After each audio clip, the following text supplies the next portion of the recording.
피곤함 몰랐으며 저 위험한 곳 내가 이를 때면 큰 바위에 숨기시고 주 손으로 덮으셨네. 증량 못할 은혜로 채우시며 늘 성령에 감아주사 큰 기쁨 중 주님을 찬양토록 내 생활을 도우시네. 메마른 땅을 종일 걸어가도 나 피곤함 몰랐으며 저 위험한 곳 내가 이를 때면 큰 바위에 숨기시고 주 손으로 덮으셨네. 주 예수님 공중에 임하실 때 나 일어나 맞이하리. 천군 천사 구원을 노래하니 나와 답해 노래하리. 메마른 땅을 종일 걸어가도 나 피곤함 몰랐으며 저 위험한 곳 내가 이를 때면 큰 바위에 숨기시고 주 손으로 덮으셨네. 13장. 사울이 왕이 될 때에 40세라. 그가 이스라엘을 다스린 지 2년에 이스라엘 사람 3,000명을 택하여 그 중에서 2,000명은 자기와 함께 믹마스와 베델산에 있게 하고 1,000명은 요나단과 함께 베냐민 기브아에 있게 하고 남은 백성은 각기 장막으로 보내니라. 요나단이 게바에 있는 블레셋 사람의 수비대를 치매 블레셋 사람이 이를 들은지라. 사울이 온 땅에 나팔을 불어 이르되 히브리 사람들은 들으라. 하니 온 이스라엘이 사울이 블레셋 사람들의 수비대를 친 것과 이스라엘이 블레셋 사람들의 미움을 받게 되었다 함을 듣고 그 백성이 길갈로 모여 사울을 따르니라.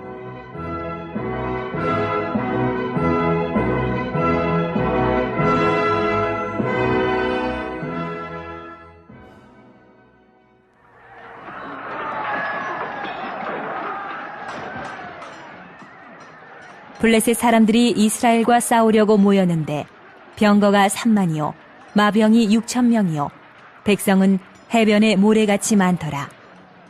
그들이 올라와 베다웬 동쪽 믹마스에 진침해 이스라엘 사람들이 위급함을 보고 절박하여 굴과 수풀과 바위 틈과 은밀한 곳과 웅덩이에 숨으며 어떤 히브리 사람들은 요단을 건너 갓과 길르아 땅으로 가되 사울은 아직 길갈에 있고 그를 따른 모든 백성은 떨더라.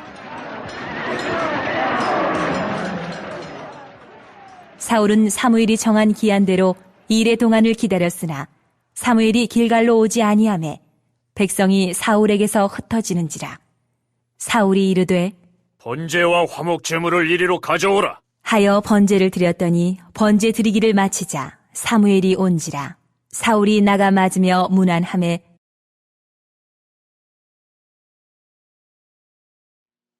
사랑하는 타코마 교회 성도 여러분, 그리고 세계 여러 나라에서 유튜브와 팟빵을 통하여 이 말씀을 청취하는 애청자 여러분, 안녕하십니까? 오늘 다시 하나님의 말씀을 가지고 여러분을 만나게 돼서 기쁘게 생각합니다. 오늘 주시는 하나님의 말씀이 우리의 삶의 좌표가 되고 깨달음이 되고 우리 주님께로 더 가까이 나아가는 귀한 디딤돌의 말씀이 되기를 간절히 바랍니다. 오늘 우리가 함께 연구할 하나님의 말씀은 사무엘상 13장 1절부터 10절까지의 말씀입니다. 사무엘상 13장 1절부터 10절까지요. 오늘 사무엘상 13장 1절부터 10절까지를 본문으로 해서 두려움을 극복하라, 두려움을 극복하라, 이런 제목으로 하나님 말씀을 함께 나누겠습니다. 9장부터 지금까지 사울은 아주 모범적으로 잘 처신하고 행동해 왔습니다. 사울은 겸손했어요. 사울은 하나님의 영을 의지했습니다. 그리고 암몬과의 전쟁에서는 하나님의 성령을 의지해서 용기 있게 백성들을 지도해서 결정적인 승리를 거두었습니다. 그는 훌륭한 리더였어요. 하지만 비극적이게도 오늘 13장부터 15장까지 그의 실패의 내리막길의 인생이 전개되는 것을 우리는 보게 됩니다. 그는 위기의 때에 하나님을 신뢰하는 대신에 두려움에 사로잡힙니다. 이 두려움에 사로잡히고 두려움에 굴복한 것이 결국 사울 인생의 실패의 가장 결정적인 원인이 되었습니다. 우리가 살아가는 이 세상에는 수많은 두려운 일들이 많이 있어요. 하지만 하나님은 성경을 통해서 반복하여 우리에게 두려워하지 말라고 말씀하십니다. 그러므로 그리스도인은 두려움 대신에 두려움에 굴복하고 두려움에 사로잡히는 대신에 하나님을 신뢰하며 살아가는 존재들이에요. 문제는 우리는 믿음으로 살지 못하고 종종 사울처럼 여러 형태의 두려움에 압도당하고 굴복하고 사로잡힐 때가 많이 있어요. 하나님은 오늘 본문을 통하여 사울의 생애에 나타난 그의 실패의 경험을 통해 우리가 반면 교사로 삼아 우리는 그와 같은 삶이 되지 않기를 우리에게 말씀을 해주고 있습니다. 그러면 하나님은 오늘 본문을 통해서 우리에게 어떤 메시지를, 어떤 교훈을 주고 있을까요? 첫째로 1절과 2절에 보면은 시련의 때를 위하여 자신을 준비하라. 시련의 때를 위하여 자신을 준비하라는 메시지를 우리에게 주고 있어요. 오늘 본문에 보면은 이제 사울이 이스라엘을 다스린 지 한 2년이 되었습니다. 길갈의 집회 후에 암몬 사람들을 치기 위해 소집한 군사들을 대부분을 고향으로 돌려보내고 이제 믹마스라 하는 곳에 자기 휘하에 그리고 자기 아들 요나단의 휘하에 1000명의 군사를 남겨두고 백성들을 다 고향으로 돌려보내요. 이 3000명의 병력이 이스라엘에 있어서 최초의 상비군이 됩니다. 어쩌면 사울의 취니대 역할도 하고 이스라엘의 비상사태를 위해서 준비한 창설된 상비군으로 볼 수가 있어요. 이 병력으로 이스라엘 영내에 아직도 곳곳에 주둔하고 있는 블레셋 주둔군을 몰아내고 차후에 그들의 침략을 방어하려는 계획의 일원으로 상비군을 최초로 창설하게 된 것입니다. 블레셋 사람들은 이스라엘을 점령하여 통치하는 동안 이스라엘이 무기를 만들지 못하도록 대장간 영업을 금지시켰어요. 그래서 이스라엘은 비록 에베네셀 전투 이후에도 여전히 농기구를 버리려면은 블레셋 사람의 진영으로 가야만 했습니다. 이스라엘은 상비군을 창설했지만은 활과 물매 외에는 이스라엘 전체 군인들이 사울과 요나단만이 칼과 창을 소지하고 있었고, 그 외의 군인들은 칼과 창을 소지한 군인들이 아무도 없었습니다. 이스라엘 백성들은 군사력의 준비뿐만 아니라 영적인 면으로도 제대로 준비되지 못한 상태에서 블레셋의 강력한 반격을 받게 된 겁니다. 제대로 준비하지 않은 상태에서 당시에 철기 문화로 무장된 강력한 블레셋의 반격을 받았을 때에 이스라엘은 외행적으로 속수무책으로 당할 수밖에 없었던 것입니다.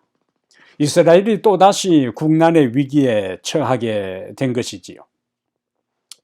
사실 우리는 매일 치열한 영적 싸움을 싸우는 삶의 영적 현장을 살아갑니다. 또 앞으로 더 큰 위기와 시련과 어려움이 우리를 기다리고 있어요. 시련과 고난이 우리를 기다리고 있다는 거예요. 그래서 첫 번째 기별은 시련의 때를 위하여 자신을 준비하라 하는 메시지. 우리는 이 땅에 살면서 다양한 형태의 어려움을 경험할 수 있습니다. 우리가 이 땅에 살아갈 때, 그리스도인으로 살아갈 때에도 다양한 형태의 어려움을 경험하게 되는데, 우리가 어려움을 경험하는 것은 하나님이 우리를 잊으셨기 때문에 그런 어려움을 경험하는 것도 아닙니다. 하나님이 우리의 인생에 무관심하기 때문에 우리의 삶에 어려움이 닥치는 것도 아닙니다. 그러면 왜 하나님을 믿는 백성에게도 시련과 어려움과 고난이 찾아오는가? 그것은 우리는 여전히 죄가 횡행하는 이 세상에 아직 살아가고 있고, 우리는 아직 하늘에 가지 않았기 때문입니다. 그렇기 때문에 죄가 횡행하고 죄가 지배하고 아직도 사단의 영향력이 막강한 이 땅에 죄인으로 살아가는 동안에는 우리가 기대하지 아니하고 우리가 원하지 아니하는 크고 작은 어려움을 경험할 수 있고 직면할 수 있다는 말씀인 겁니다. 그런데 우리의 가장 치열한 싸움은 영적 싸움이, 가장 치열한 싸움은 영적 싸움입니다. 에베소 6장 12절에 우리의 씨름은 혈과 육을 상대하는 것이 아니요 통치자들과 권세자들과 이 어둠의 세상 주관자들과 하늘에 있는 악의 영들을 대함이라고 말씀하고 있어요. 우리의 싸움이 가장 치열한 것이 영적 싸움이고, 그 영적 싸움의 대상은 사람이 아니고 인간 세상의 어떤 것들이 아니고 하늘에 있는 영의 세력들이 우리의 싸움의 대상이라고 했어요. 이 싸움에 의해서 우리의 운명이 결정됩니다. 이 싸움을 어떻게 준비하느냐가 우리의 영생이 좌우되는 거예요. 그럼 어떻게 이 영적 싸움에서 승리하기 위해서 우리가 준비해야 할 구체적인 준비물, 무기는 무엇인가 하는 것이죠. 바울은 에베소 6장 11절과 14절, 18절에 우리가 준비해야 할 준비 항목, 무기를 이렇게 소개하고 있어요. 11절에 마귀의 관계를 능히 대적하기 위하여 하나님의 전신 갑주를 입어라. 하나님의 전신 갑주를 입어라. 그러면서 14절부터 구체적으로 서서 진리로 너희 허리띠를 띠고 의의 호심경을 붙이고 평안의 복음이 준비한 것으로 신을 신고 모든 것 위에 믿음의 방패를 가지고 이로써 능히 악한 자의 모든 불화살을 소멸하고 구원의 투구와 성령의 검곧 하나님의 말씀을 가지라. 모든 기도와 간구를 하되 항상 성령 안에서 기도하고 이를 위하여 깨어 구하기를 항상 힘쓰며 여러 성도를 위하여 구하라, 이렇게 말씀을 하셨습니다. 그러면 이러한 준비를 이제 우리가 하게 될 때에, 우리가 영적으로 이런 준비를 하게 될 때에 사단은 어떻게 하는가? 두 번째 우리에게 주는 메시지는 오늘 사무엘상 13장 3절과 4절이요. 요나단이 게바에 있는 블레셋 사람의 수비대를 치매 블레셋 사람이 이를 들은지라. 사울이 온 땅에 나팔을 불어 이르되 히브리 사람들은 들으라 하니 온 이스라엘이 사울이 블레셋 사람들의 수비대를 친 것과 이스라엘이 블레셋 사람들의 미움을 받게 되었다 함을 듣고 그 백성이 길갈로 모여 사울을 따르니라, 이렇게 기록하고 있습니다. 두 번째 본문을 통해서 우리에게 주는 메시지는 우리가 영적으로 일어날 때에 사단의 반격도 시작된다. 우리가 영적으로 다시 일어날 때에 사단의 반격도 시작된다 하는 계율입니다. 사울의 치세 2년에 요나단은 블레셋 사람들을 축출하기 위해 공격을 개시합니다. 요나단은 자기 휘하에 1,000명의 군사를 이끌고, 여기 어느 도시입니까? 게바에 있는 블레셋의 수비대를 공격하여 함락을 시켜요. 이 게바는 사울이 주둔하고 있는, 지금 사울이 어디에 주둔하고 있냐면은 믹마스라 하는 곳에 주둔하고 있는데, 사울이 주둔하고 있는 것보다 높은 지역이기 때문에 이 게바라 하는 지역은 전략적으로 아주 중요한 지점이었습니다. 그렇기 때문에 요나단은 1차 자기 휘하에 있는 1,000명의 군사를 이끌고 게바를 공격해서 그것을 함락시켜요. 일단 초기의 전쟁의 양상은 이스라엘이 우위를 접하는 기습 공격을 감행해서 성기를 잡은 그러한 상태입니다. 그런데 블레셋 사람들은 그들이 이스라엘을 공격하는데 주요 거점인 이 전초 기지였던 게바가 함락되었다는 소식을 듣고 즉시 반격할 준비를 갖추게 돼요. 그러자 사울도 오늘 본문에 보면은 나팔을 불어 모든 지파의 군사들에게 총동원령을 내립니다. 이미 암몬과의 전쟁에서 동원된 경험이 있기 때문에 각 지파에 있는 군인들이 나팔 소리를 듣고 전선으로 몰려들어요. 그래서 백성들이 사울이 있는 길갈에 다 모여들게 됩니다. 그동안 이스라엘은 블레셋과의 관계에서 소극적이었어요. 블레셋에 도전하지 않았습니다. 그들이 먼저 공격해서 영토를 넓힌 것이 아니고 소극적으로 쳐들어오면 맞고 힘이 없으면 당하고 하나님의 도움이 있으면 승리하고 이러한 것들을 반복해서 진행해 왔던 겁니다. 이스라엘이 소극적으로 블레셋과의 관계를 유지하고 블레셋을 침공하지 않을 때에는 블레셋 사람들은 이스라엘 사람들에게 별 관심을 두지도 않았고 신경을 쓰지 않았어요. 그런데 오늘 본문에 이 요나단이 전격적으로 기습 공격을 감행해서 중요한 거점 지역인 게바를 함락시키자 블레셋은 이스라엘을 본문에 보니까 미워하기 시작했다. 미워하기 시작했다는 말은 그전에는 미워하지 않았다는 것이고 그전에는 관계가 좋았다는 거예요. 왜냐하면 이스라엘이 블레셋에 도전하지 않으니까. 이러한 모습들은 우리에게 우리가 우리의 신앙에 소극적이고 열심이 없고 우리의 영적 생애에 변화가 없고 영적 성장이 없을 때에는 사단은 우리에게 별 관심을 갖지 않습니다.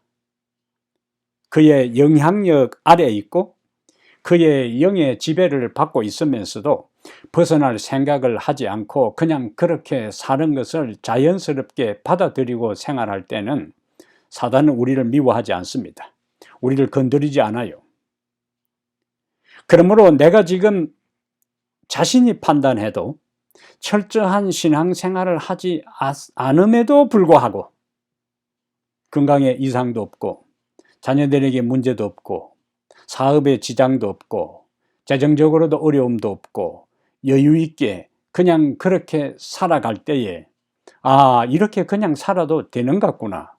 내가 열심을 품고 부지런히 하나님을 섬기지 않아도, 개인적으로 기도의 생활을 하지 않아도, 개인적으로 하나님의 말씀을 가까이 하지 않아도 내가 현실적으로 살아가는 데는 전혀 문제가 없구나, 어려움이 없구나, 이렇게 잘못 판단하지 말아야 합니다. 이러한 평안은, 이러한 안전은 하나님이 주시는 게 아니에요. 사단이 주는 거짓 안전이고 사단이 제공하는 거짓 평화입니다. 여기에 속지 말아야 하는 것입니다.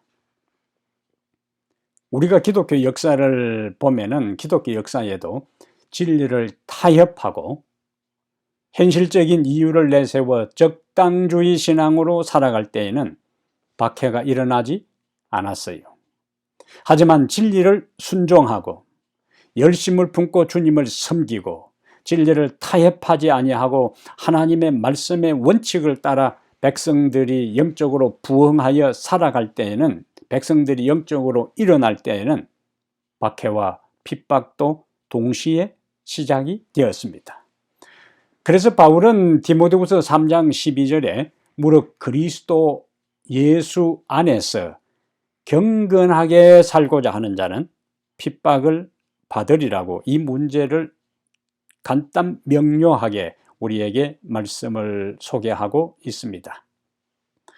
그러므로 우리가 자신의 실상을 깨닫고 내가 지금 영적으로 이렇게 살아서는 안 되겠구나, 내가 다시 하나님 안에서 새로운 신앙을 시작해야 되겠다고 영적으로 깨어 무기력한 상태에서 벗어나 사단의 영향력과 사단의 지배력에서 벗어나고자 할 때, 사단은 자신의 수하에 있는 사람이 그 죄악의 올무에서 벗어나지 못하도록 반격을 가하는 것입니다. 이스라엘이 가만히 있을 때는 미워하지 않았고, 이스라엘이 블레셋을 공격하지 않을 때는 평화의 관계였지만, 이스라엘이 일어나서 자신들의 영토를 되찾으려고 하고 주권을 회복하려고 할 때 블레셋이 미워하고 반격을 개시한 원리하고 똑같은 원리가 되는 겁니다. 그런데 그 반격이 너무 강하여 내가 믿음을 따라 결심하고 새로운 진리를 탐구하고 내 신앙에 열심을 내고 하나님을 섬기고 교회의 중심에서 주님을 위해서 헌신하고 봉사하려고 할 때에 사단은 그렇게 하도록 그대로 방치해 두지 않습니다. 이전의 생활로 돌아가도록, 이전처럼 무기력한 삶을 살도록, 이전처럼 진리에 무관심하게 살도록, 이전처럼 진리에 무감동적인 삶을 살도록 다시 주저앉히려고 해요. 사단의 반격이 만만치 않습니다. 자, 그런 때에 그러면은 우리는 어떻게 해야 되는가? 그 모습을 우리가 5절부터 10절에서 볼 수가 있습니다. 이스라엘은 게바라는 한 지역을 기습적으로 공격해서 함락시켰는데 블레셋은 그것을 그대로 방관하고 있지 않았습니다. 그냥 넘어가지 않았어요. 대대적인 군사를 일으켜 엄청난 군사력으로 이스라엘을 침공해 들어오는 장면이 5절부터 10절이고, 그러한 때에 백성들의 반응이 나타나 있습니다. 세 번째 우리에게 주어지는 메시지는 블레셋이 반격하고 우리가 믿음 안에서 새롭게 출발하고 일어설 때에 사단이 우리를 다시 옛날과 같이 주저앉히려고 할 때에 우리는 어떻게 할 것인가? 그 사단의 반격이 너무 강하고 우리 스스로 그것을 떨쳐버릴 수가 없고 그것을 물리칠 수 없고 극복할 수 없는 상황이 될 때에 우리는 어떻게 해야 되는가? 세 번째 기별이요. 상황에 압도당하지 말고 주를 신뢰하라. 상황에 압도당하지 말고 어떻게 하라고요? 주를 신뢰하라. 우리가 앞에서 본 것처럼 이스라엘은 이제 신생 국가라서 겨우 3,000명의 군사를 보유하고 있었어요. 그런데 이 블레셋이 반격하기 위해서 소집한 군사들을 한번 보세요. 5절에 보면은 블레셋 사람들이 이스라엘과 싸우려고 모였는데 병거가 3만이요 마병이 6,000명이요 백성은 해변에 모래같이 많더라. 그들이 올라와 벳아웬 동쪽 민마스에 진을 쳤다. 이것은 이스라엘은 일반 보병만 3,000이고 그리고 사울과 요나단만이 칼과 창을 가지고 나머지는 물매와 화살로 무장된 그 군사가 그것도 숫자적으로도 10분의 1밖에 안 되는 보병밖에 없는데 그 이스라엘을 괴멸시키기 위해서 군사를 일으켜 도전해 오는 블레셋의 군사는 보병만 해도 3만이니까 10배가 넘지요. 그리고 기마병이 6,000이니까 이거는 3만의 병거와 기마병 6,000과 나머지 일반 군사들의 모습은 바다 모래처럼 많다고 했으니까 이거는 이스라엘 백성들에게는 이스라엘의 군사를 압도하는 블레셋에 가공할 만한 군사력이에요. 그런데 여기서 우리가 5절 마지막을 하나 자세히 주목을 해야 되는데요. 5절 마지막에 블레셋 사람들이 올라와 어디에 진을 쳤다고 했습니까? 믹마스에 진을 치매. 근데 2절에서는요. 이스라엘 사람들이 3,000명을 택하였다 하면서 사울이 자기 휘하에 있는 2,000명은 자기와 함께 믹마스와 베델산에 있게 하고 그러니까 1,000명은 우리가 생각하기를 1,000명은 믹마스에 진을 치고 1,000명은 베델에 진을 치도록 분산해서 진을 구축하고 방어진을 구축하고 있었어요. 근데 여기 5절에는 그 믹마스에 블레셋 사람들이 진을 쳤다 하는 것을 보니까 전쟁의 초기에 믹마스에 있는 사울의 군대들이 퇴각한 것을 패배해서 그들의 주 거점 진지를 포기하고 후퇴한 것을 우리가 기억할 수 있어요. 이러다 보니까 백성들의 반응이 바로 6절과 7절입니다.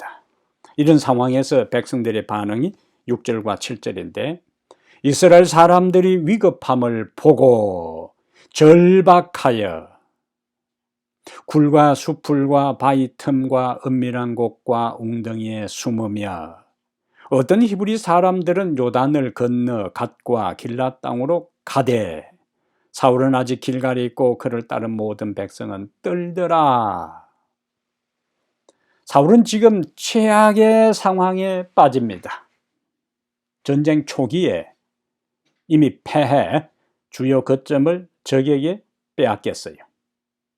게다가 이스라엘 군사들은 사울 왕을 중심으로 연합하여 적과 대항하는 최후의 일전을 벌이는 대신에 블레셋의 가공할 군사력 앞에 압도당하여 도망가기에 바빴어요. 굴과 수풀과 바위 틈과 웅덩이에 숨었습니다. 어떤 군인들은 전선을 이탈하여 아예 더 멀리 도로 잡혀올까 싶어서 요단을 건너 무단 탈영을 감행합니다. 그들은 하나님을 보지 않았어요. 그들은 하나님께 기도하지 않았습니다. 불과 얼마 전에 그들은 암몬과의 싸움에서 하나님의 도움으로 결정적인 승리를 거둔 것도 망각했어요. 그들이 누구를 섬기는지, 누가 지금까지 그들의 역사에서 함께 하시고 불가능한 싸움에서 승리하게 하셨는지 전능하신 하나님의 임재를 망각했습니다. 그들은 눈앞에 버티고 있는 바닷모래와 같은 수많은 군사들과 3만의 병거들을 바라보면서 공포에 사로잡혔어요. 하나님을 바라보는 대신에 블레셋의 거대한 압도하는 전력을 앞세우고 좁혀 들어오는 포위망을 좁혀오는 그 블레셋의 군대만 보았어요. 그러다 보니까 숨고, 그러다 보니까 전선을 이탈해서 도망가고, 그러다 보니까 사울 곁에 남아있는 백성은, 여기 보니까 사울 곁에 남아있는 백성은 공포에 사로잡혀 두려움에 떨고 있었다고 성경은 표현하고 있어요.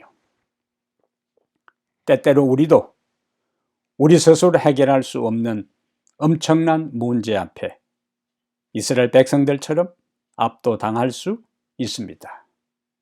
그것이 사업의 실패일 수도 있습니다. 그것이 경제적인 어려움의 문제일 수도 있습니다.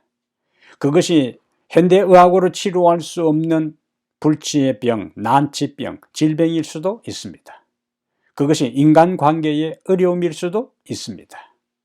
그것이 또한 빗나간 자녀 문제일 수도 있습니다. 그런 문제를 스스로 해결하지 못하고 앞으로 나갈 수도 없고 해결할 방법이 없어 염려하고 근심할 수가 있습니다.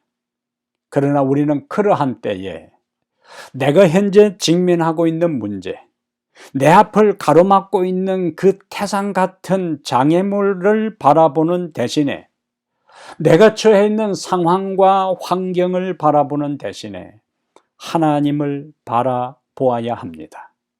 문제가 아무리 클지라도 문제보다 더 크신 하나님을 신뢰해야 합니다. 아무리 어려운 상황이라도 극복할 수 있는 지혜를 주시는 주님께 기도해야 합니다. 상황을 이길 수 있는 능력을 주시는 주님을 의지해야 합니다. 바울의 고백을 우리가 함께 살펴보겠어요. 바울은 고린도후서 4장 8절과 9절에서 자신의 삶에서 경험했던 숱한 어려움과 고난과 시련을 어떻게 그가 극복했는지를 그가 이렇게 간증하고 있어요. 고린도서 4장 8절과 9절에 우리가 사방으로 우겨쌈을 당하여도 쌓이지 아니하며 답답한 일을 당하여도 낙심하지 아니하며 박해를 받아도 버림받지 아니하며 극구르뜨림을 당하여도 망하지 아니하고 라고 그가 고백하고 있어요. 그래서 바울은 승리자가 된 것입니다. 이 바울의 간증이 여러분과 저희의 간증이 되기를 간절히 바랍니다. 상황에 압도당하지 말고 그 모든 상황 가운데서도 주님을 신뢰하라. 그 다음에 8절부터 10절의 말씀은 우리가 삶을 살아갈 때에 시련에 처하고 공공에 처하고 상상할 수 없는 삶의 문제들이 우리 앞을 가로막고 있을 때에 상황에 압도당하지 말고 주님을 신뢰하면서 또 어떻게 해야 되는가? 8절부터 10절의 말씀이요. 하나님의 구원의 때를 인내로 기다려라. 하나님의 구원의 때를 인내로 기다려라 하는 메시지입니다. 사무엘은 사울이 처음 이스라엘의 왕으로 기름을 부었을 때에 사무엘상 10장 8절에 길갈에 가면은 7일 동안 기다리라고 이야기를 했어요. 7일은 일반적인 상황에서는 그렇게 긴 시간이 아니에요. 평범한 삶의 일상에서는 기다릴 수 있습니다. 여유를 가지고 유유자적하면서 여유롭게 기다릴 수가 있어요. 그렇게 긴 시간이 아니기 때문에 그래요. 하지만 오늘 본문과 같은 상황에서는 사울과 이스라엘 백성들에게는 하루하루가 한 시간 한 시간이 피를 말리는 시간이 가공할 군사력을 앞세운 블레셋 적군이 포위망을 조금씩 좁혀 들어오고 있습니다. 근데 3,000명의 군사들이 그 곁에 있는 것이 아니요, 2,000명의 사울의 촉이 제대로 훈련도 받지 못하고 제대로 무장도 하지 못한, 그렇다고 영적으로 무장된 것도 아닌 완전히 오합지졸과 같은 그 군사들마저도 곁에 있지 않고 목숨을 부지하기 위하여 숨고 강을 건너서 이탈되고 도망가고 전선을 이탈하고, 그 다음에 남아있는 군사들이라도 계백장군의 5천의 개살대처럼 배수진을 치고 죽음을 불사하고 싸우려고 하는 용기가 있는 것도 아니고, 오늘 우리가 성경에서 보는 것처럼 사울과 함께 있는 군사 모든 백성들은 떨더라고 했어요. 이미 그들은 싸워보기도 전에 완전히 사기를 상실해버리고 공포에 사로잡혀 있는 것입니다. 이러한 상황에 사무엘은 기대한 시간에 오지를 않습니다. 이런 상황에서 사울은 선지자가 올 동안 막연하게 선지자를 기다릴 게 아니라 뭘 하고 있어야 되는가? 하나님을 신뢰하도록 백성들을 격려해야만 했어요. 암몬과의 싸움을 이야기를 하면서 우리가 최선을 다할 때 하나님의 전쟁의 성패는 군사의 많고 적음이나 무기의 우수성의 여부나 전략의 탁월성 여부나 지형지물을 어떻게 이용하는 여부에 의해서 전쟁의 성패가 결정되는 것이 아니고, 하나님이 누구 편에 서서 하나님이 도와주시느냐가 전쟁의 성패를 좌우하기 때문에 하나님을 믿고 하나님을 의지하고 하나님을 바라보자고 설득해야 했어요. 그리고 기도해야만 했습니다. 그런데 사울은 백성들과 더불어 그런 결정적인 노력을 기울이는 대신에 날마다 마냥 기다리기만 했어요. 부조선지자 618페이지에는 그때의 상황을 이렇게 묘사합니다. 선지자가 정한 시간이 채 지나기도 전에, 그러니까 7일이 다 지나가고 난 다음이 아니라 사울이 생각할 때는 그냥 7일쯤 되면은 바로 일찍 올 것이라 생각했는데 사무엘의 등장이 조금 지연된 거예요. 선지자가 정한 시간이 채 지나기도 전에 그는 그 지체의 조바심을 느끼고 그를 에워싸고 있는 괴로운 환경에 스스로 낙담하였다. 두려움에 사로잡힌 거예요. 두려움에 굴복한 것입니다. 극복하지 못했어요. 괴로운 환경에 스스로 낙담했어요. 드디어 사울의 인내는 바닥을 드러냅니다. 그는 선지자를 믿음으로 기다리면서 백성들과 더불어 하나님을 바라보자고 독려하고 격려하고 하나님의 능력과 은혜를 간구하는 대신에 자기 스스로 그 위기를 타개하기 위해서 인내로 기다리지 못하고 선지자가 해야 할 희생 제물을 드리게 된 것입니다. 이러한 상황에 딱 적합한 말씀이 잠언 29장 25절이요. 사람을 두려워하면 올무에 걸리게 되거니와. 사람을 두려워하면 올무에 걸리게 된다고요. 사울은 지금 사람을 두려워하고 있는 거예요. 올무에 걸리게 돼요. 제사장 외에 하지 말아야 할 제사를 전선에서 갑옷을 입은 채로 준비도 되지 않은 상태에서 제사를 드린 거예요.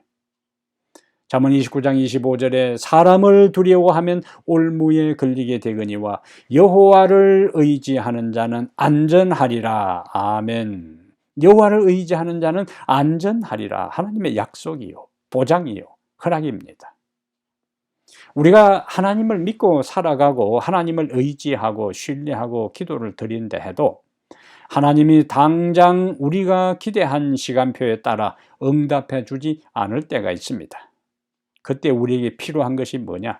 인내를 가지고 그분의 구원의 시간을 기다리는 거예요. 그분의 섭리의 때를 인내로 기다리는 것입니다. 모든 일은 그분의 전능하신 손 안에 있습니다. 우리의 인생에 죽고 사는 문제도 우리의 삶의 모든 영역이 그분의 손 안에 있습니다. 우리의 인생의 생사를 그분이 주관하셔요. 그래서 시편 31편 14절과 15절에서 시인은 이렇게 노래합니다. 여호와여, 그러하여도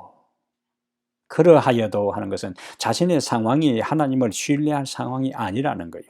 전개되는 상황은 곧 나의 인생이 끝나고 망할 것 같은 상황이라는 거예요.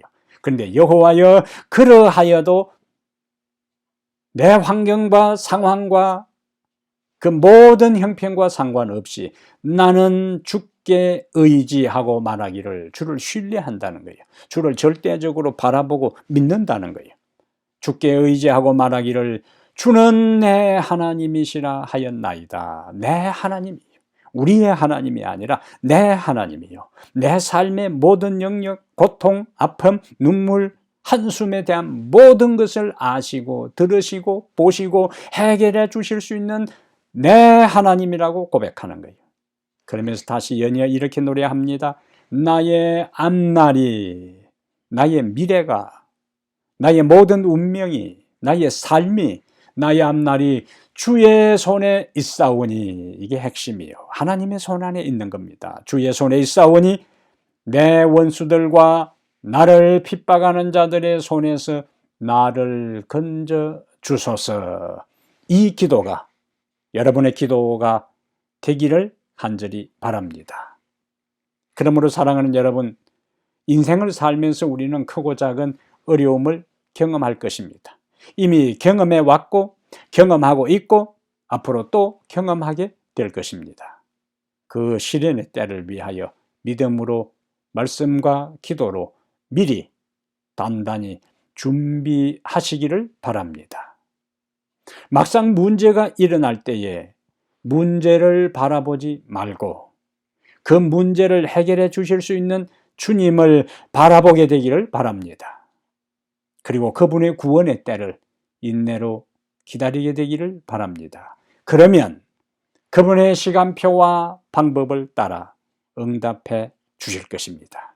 그러므로 두려움에 사로잡히지 말고 공포에 굴복하지 말고 환경에 압도당하지 말고 문제 앞에 좌절하지 말고 그 모든 것을 해결해 주실 수 있는 주님을 바라보고 신뢰하고 의지하면서 두려움을 극복하고 마침내 승리자가 다 되시기를 주의 이름으로 축복합니다.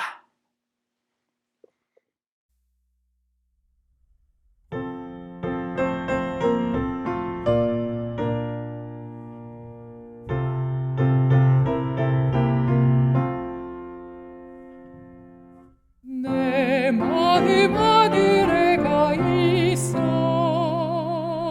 주 섬기며 보내는 날 이 기쁨 함께 찬양해 이 기쁨 함께 찬양해 세상 일 모두 접어두고 천국 생활 연습하니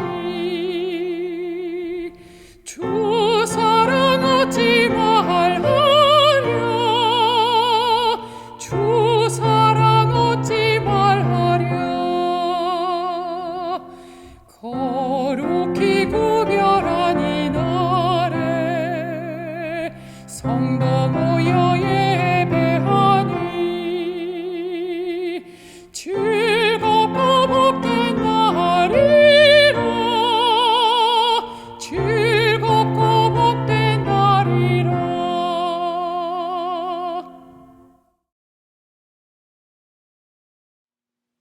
두려워하지 말라고 말씀하시는 하나님, 오늘따라 그 말씀이 우리의 가슴에 사무쳐 다가옵니다. 인생을 살아가면서 크고 작은 문제를 연속적으로 만나고 하나의 어려움을 극복하면은 밀려오는 파도처럼 또 다른 삶의 문제가 우리를 엄몰하기 위해서 도전해 오는 것을 경험합니다. 오 하나님 아버지, 그 문제 앞에 압도당하지 않게 해 주시옵소서. 그 삶의 시련 앞에 주눅들지 않게 해 주시옵소서. 우리가 직면하고 우리가 경험하는 문제가 우리의 힘과 지혜와 방법과 능력과 판단으로 해결할 수 없는 것처럼 보일지라도 압도당하지 말게 하시고 여전히 우리와 함께 하시며 여전히 우리를 도와주시고 여전히 우리에게 지혜를 주시고 은혜를 주시고 능력을 주시고 힘을 주시는 하나님을 붙잡고 신뢰하며 살아가게 해 주시옵소서. 내 주변에 함께 있던 사람들이 자신의 살 길을 찾아서 떠나가는 상황이라 할지라도 내 주변에 그동안 나를 도와주었던 사람들이 한 사람 한 사람 멀리하고 떠나간다 할지라도 주님은 우리를 떠나지 아니하시고 우리와 함께 하사 우리를 도우시고 마침내 두려움을 극복하고 마침내 모든 어려움을 정복하고 마침내 모든 시련을 이기고 승리자가 되도록 우리를 도와주실 하나님이 계심에 감사를 드립니다. 앞으로 역사의 마지막에 상상할 수도 없는 위기와 어려움에 우리가 어려움에 처한다 할지라도 지금 평화롭고 안정한 때에 우리를 살리시고 우리를 구원하신 하나님을 의지함으로 그날에도 주님과 함께함으로 모든 위기를 극복하고 최후의 승리자가 되어 주님 앞에 서게 해 주시옵소서. 우리 주 예수님 이름으로 간절히 기도하옵나이다. 아멘.